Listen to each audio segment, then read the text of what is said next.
ዛሬ የምንወያይበት ርዕስ ከሁለት ሳምንት በፊት ስለ ሜንታል ሄልዝ ወይም የአእምሮ ህመም ምልክቶቹ ምንድናቸው?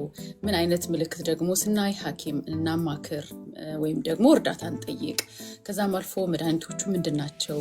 በተለይ በእኛ ኮሚኒቲ ይሄ ነገር ግልጽ ሆኖ አይወራም ወይም ደግሞ አይነገርም። ስለዚህ ምን አይነት አዌርነስ እንፍጠር? እንደገናም ደግሞ ያለንን ኤክስፒሪየንስ ሼር እናደርግ። በተለይ ደግሞ በዚህ ነገር የሚያልፉ ሰዎች በቤተሰብ ውስጥ ሊሆን ይችላል ወይም በጓደኞቻችሁ ወይ በአካባቢያችሁ ይሄ ነገር ችግሩ አለና እንዴት አድርገን አሴ ኮሚኒቲ እንዴት አድርገን ኦርጋናይዝ እናድርገው፣ እንዴት አድርገን እናሸንፈው ወይም ደግሞ ትንሽ እንደው ፋይት እናድርግ ስለዚህ ነገር። ምክንያቱም ብዙዎች እንደምናውቀው ቤታቸውን ዘግተው በዚህ ነገር ማውራት አይፈልጉም።